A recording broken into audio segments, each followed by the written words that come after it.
أعوذ بالله من الشيطان الرجيم بسم الله الرحمن الرحيم وَلَقَدْ أَرْسَلْنَا رُسُلًا مِّن قَبْلِكَ وَجَعَلْنَا لَهُمْ أَزْوَاجًا وَذُرِّيَّةً وَمَا كَانَ لِرَسُولٍ أَن يَأْتِيَ بِآيَةٍ إِلَّا بِإِذْنِ اللَّهِ لِكُلِّ أَجَلٍ كِتَابٌ يَمْحُو اللَّهُ مَا يَشَاءُ وَيُثْبِتُ وَعِندَهُ أُمُّ الْكِتَابِ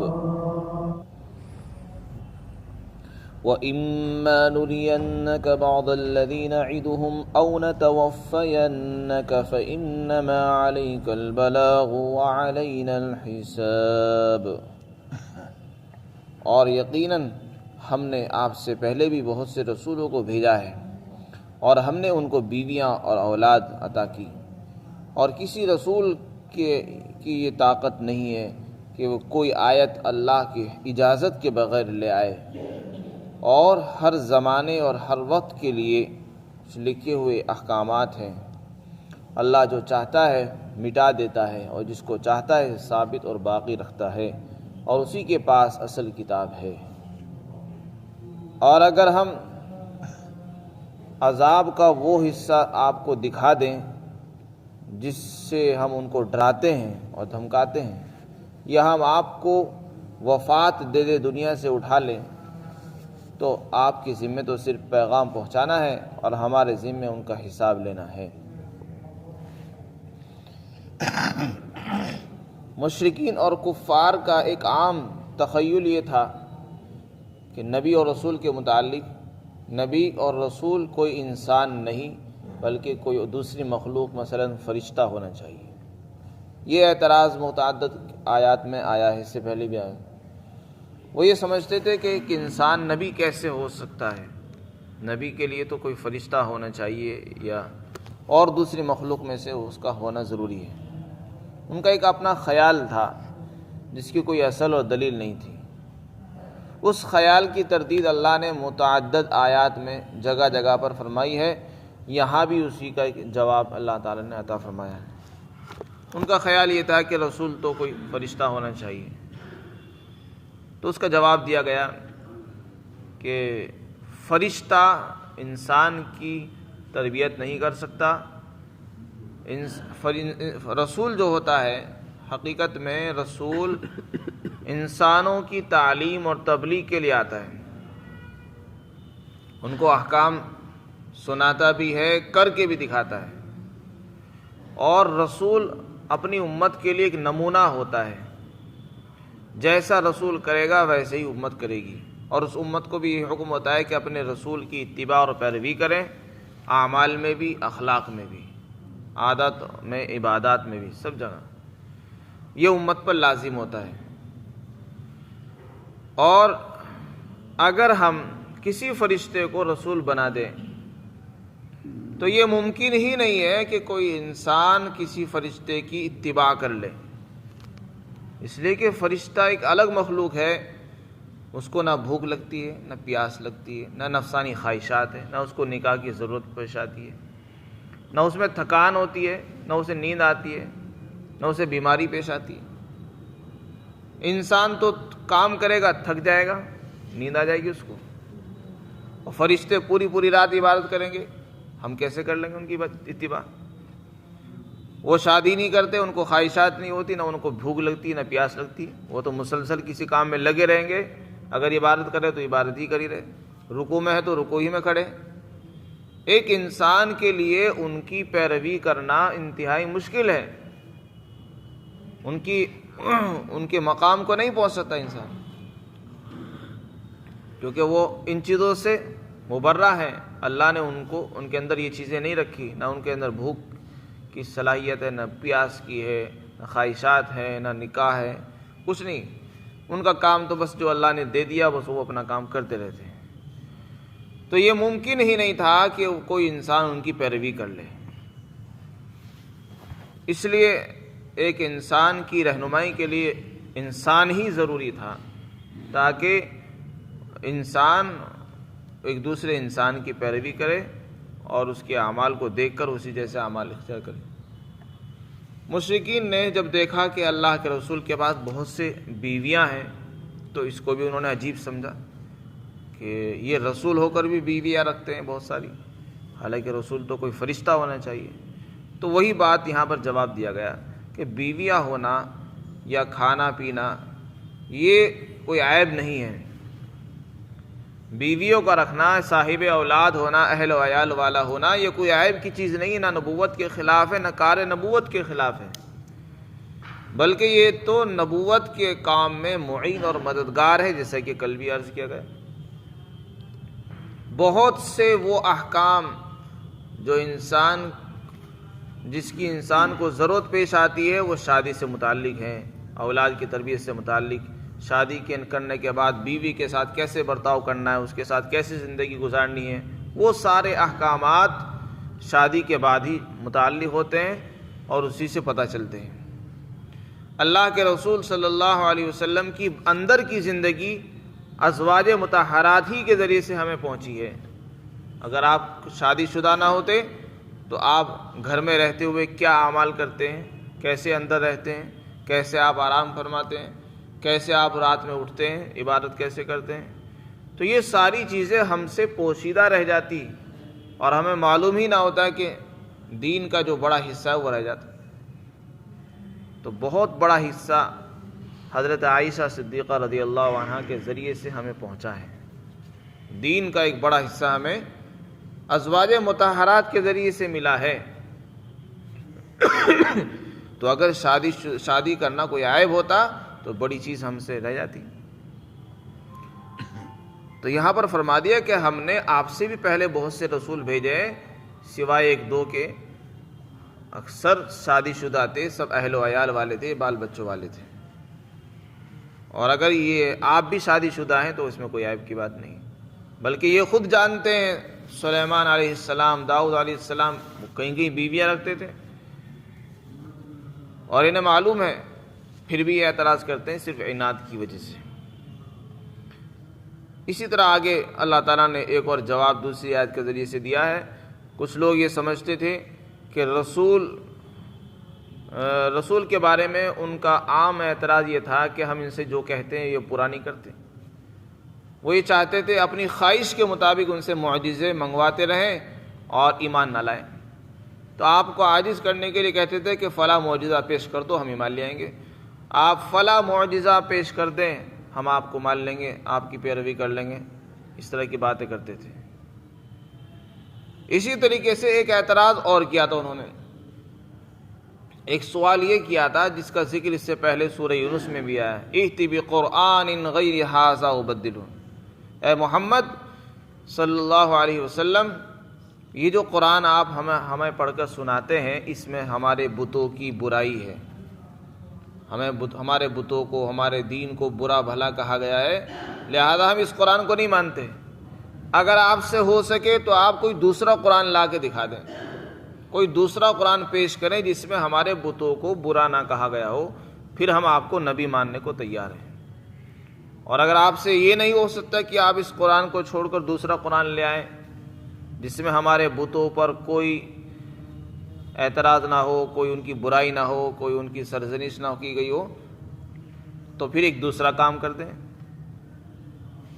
کہ اسی میں کچھ تبدیلی کر دیں آپ، جیسے کہ آج کے دور کے لوگ کہتے ہیں کہ فلاں فلاں آیتوں کو نکال دیں، جن جن آیتوں میں ہمارے خلاف کہا گیا ہے بس آپ ان آیتوں کو نکال دیں، اس میں تبدیلی کر دیں، چینجنگ کر دیں، ایتی بقرآن غیر ھذا او بدلہ، کہ اس میں تبدیلی کر دیں آپ۔ تو اس کا جواب دیا، فرمایا کہ آیتوں کو لانا یہ نبی کا کام نہیں ہے، معجزات لانا یہ بھی نبی کا کام نہیں ہے، معجزے اللہ کے اختیار میں ہیں، نبی کے اختیار میں نہیں ہے، پہلی بات تو یہ ہے۔ دوسرے یہ کہ اللہ کسی کا پابند نہیں ہے کہ جو بھی مطالبہ کرے اس کے مطالبے فوراً معجزہ بھیج دیں۔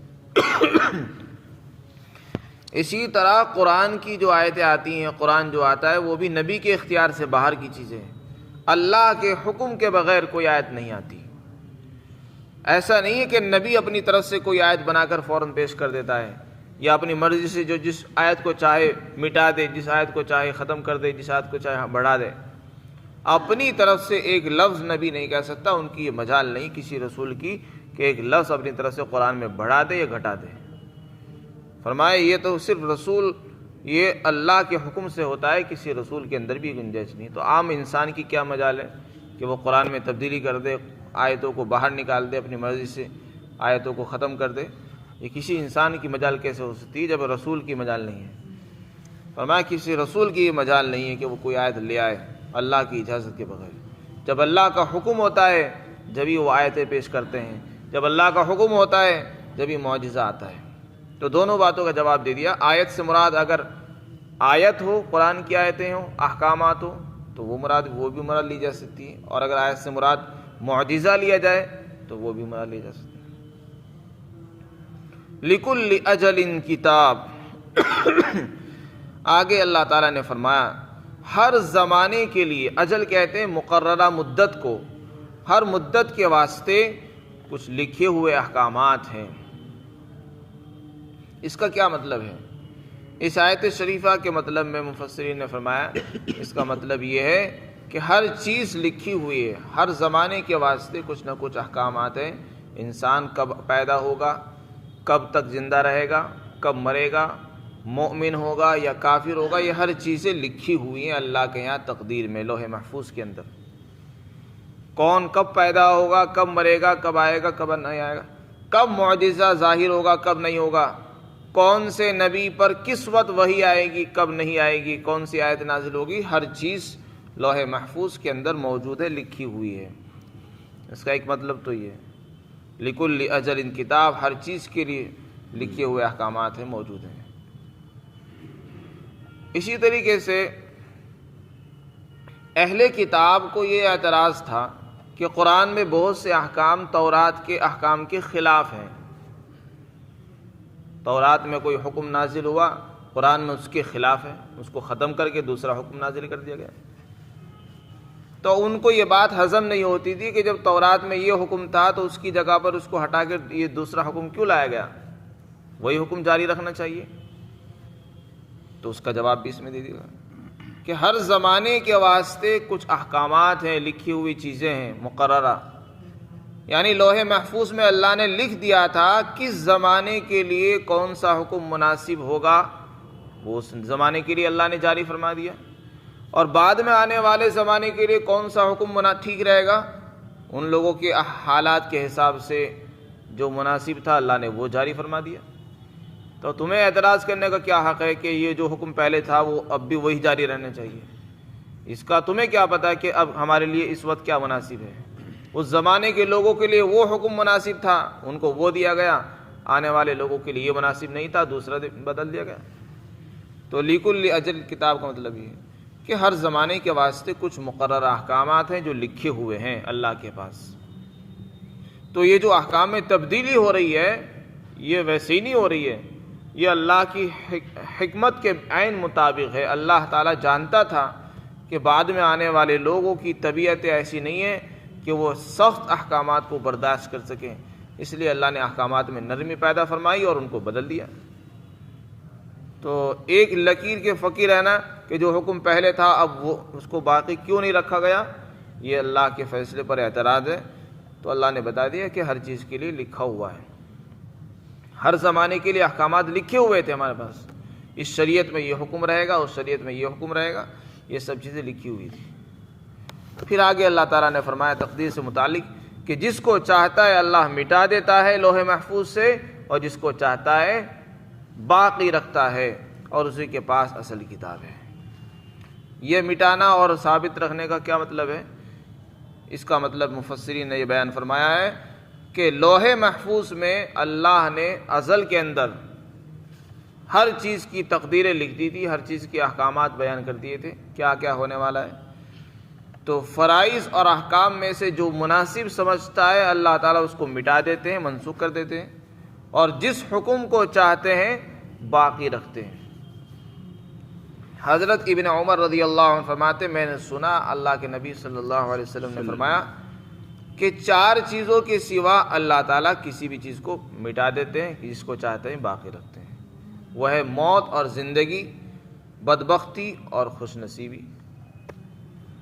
جس کا بدبخت ہونا لکھ دیا گیا وہ بدبخت رہتا ہے، جس کا خوش نصیب ہونا لکھ دیا جاتا ہے وہ خوش نصیب رہتا ہے، اسی طرح موت اور زندگی میں تبدیلی نہیں ہوتی اور چیزوں میں تبدیلی ہو جاتی ہے۔ اسی کو فقہا اور محدثین تقدیر مبرم اور تقدیر معلق کے نام سے یاد کرتے ہیں۔ کچھ چیزیں لوح محفوظ میں وہ ہیں جن کے متعلق لکھا گیا ہے کہ یہ معلق ہے، یعنی اگر انسان ایسا کرے گا تو اس کے لیے ایسا کر دیا جائے گا، اگر وہ صلہ رحمی کرے گا تو اس کی عمر میں اضافہ کر دیا جائے گا، اس کے رزق میں بڑھوتری کر دی جاتی ہے، اور اگر وہ ایسا نہیں کرے گا تو بڑھوتری نہیں ہوگی۔ تو اس کو کہتے ہیں تقدیر معلق، کہ کسی چیز پر کسی کو تقدیر کو معلق کر دیا گیا، لٹکا دیا گیا کہ اگر بندہ ایسا کرے گا، کچھ شرطیں لگا دی گئی تو پھر ہم اس کی روزی بڑھا دیں گے یا عمر بڑھا دیں گے، اس کی زندگی کو لمبا کر دیں گے۔ اب اگر وہ کر لیتا ہے تو اس کے لیے ان چیزوں کا اضافہ ہو جاتا ہے، نہیں کرتا تو نہیں ہوتا۔ اور کچھ چیزیں وہ ہیں جو بدلتی ہی نہیں ہیں، اس کو تقدیر مبرم کہتے ہیں، جو لکھ دیا گیا بس وہ ویسا ہی ہو کر رہتا ہے۔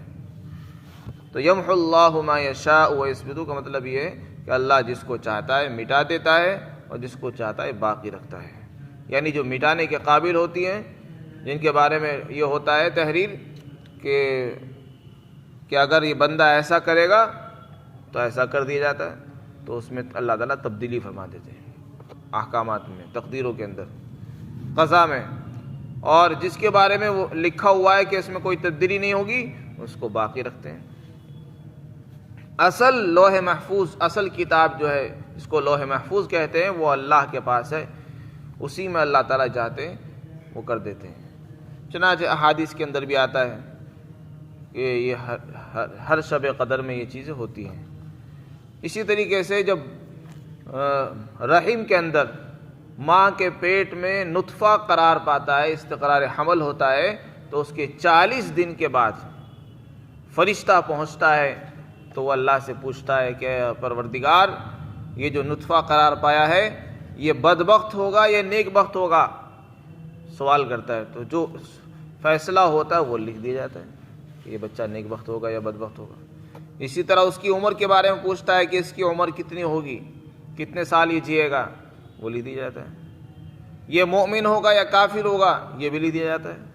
اسی طرح یہ مذکر ہوگا یا مؤنث ہوگا، یعنی لڑکا ہوگا یا لڑکی ہوگی، یہ فرشتہ سوال کرتا ہے۔ اس کی عمر کے بارے میں پوچھتا ہے، اس کے اعمال کے بارے میں پوچھتا ہے، اس کے رزق کے بارے میں پوچھتا ہے، کتنا رزق کھائے گا اور کتنی عمر ہوگی اور اس کی کیا کیا اعمال ہوں گے، اچھے عمل کرے گا یا برے اعمال کرے گا۔